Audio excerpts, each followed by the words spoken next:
Good day, Pal LFX13. And I'm just gonna do a quick review of my 2010 Dodge Dakota. I just surpassed the 200K mark on it, and I figure I might as well do a little video, basically saying the good, the bad, and the ugly on it. Overall, I cannot complain. Very satisfied with this truck. It did exactly what it was intended to do, which is hauling all kind of stuff.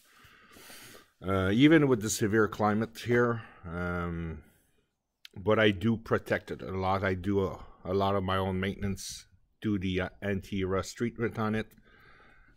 So overall, it held pretty good. Yeah, there's a lot of dings and scratches on it and all that, but I work with this truck. There's always something. It could be wood, metal, soil, manure. There's a few boxer dogs who went in it, cats, whatever. This truck always work.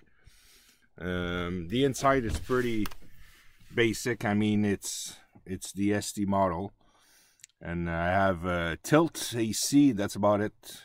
Crank doors, so that's cool. That I don't mind that. The only thing I wish I had, the next truck for sure will have, is cruise control. This one does not have cruise control. Seats all pretty good. It's anti-static material on it, which is good. What else? Well, might as well go under the hood. Very reliable. I still have the original alternator, but I did replace the coils before this winter.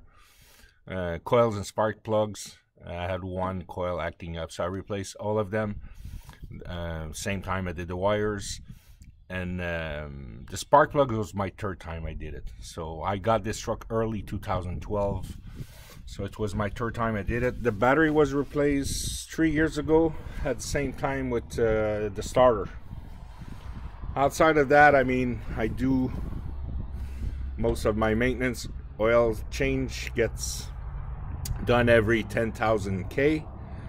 So that's like 6,800 miles for you guys. So when I say K, it's in kilometers.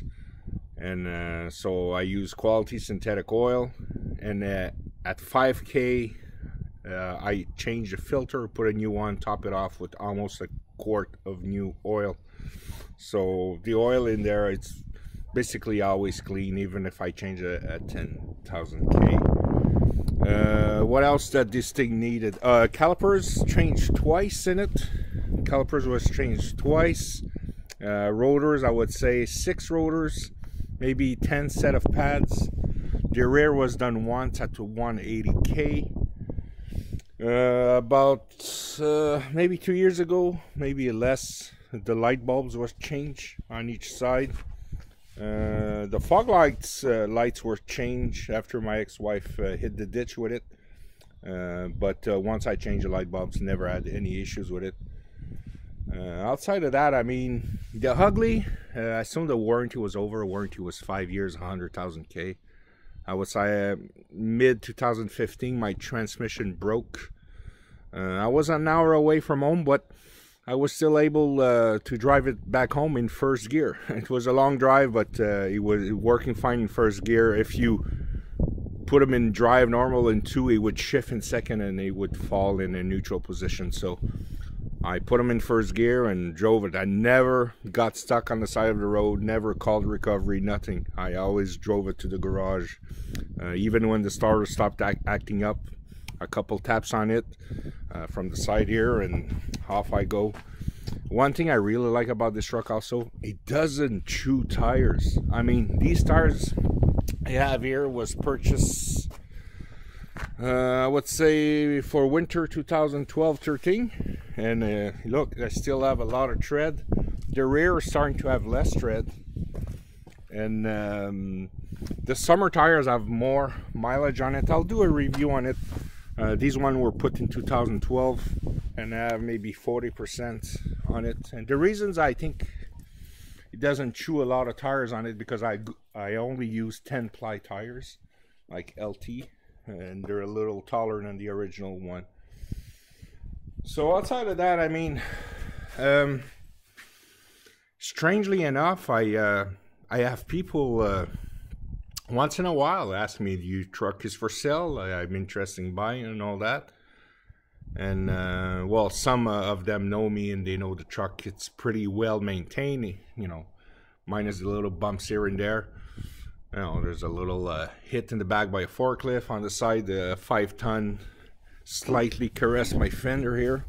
You can see that's part of the game when you're always around trademans. So overall, I cannot complain. This V6 3.7 with this transmission, unfortunately it's only 4-speed, but does about 12.5 liters per 100k during the summer. And in winter it goes up to 14, 15 and a half, you know, if you're more idling. But to be fair, there's always something in the box, especially in winter, for weight. So that's it, that's all. I don't want this video to get too long. But I don't know how many reviews out there for Dodge Dakota's V6. But this one, you know, I cannot complain. I actually kind of enjoy it more today than I did 8 years ago. So that's it, that's all. Take care, bye.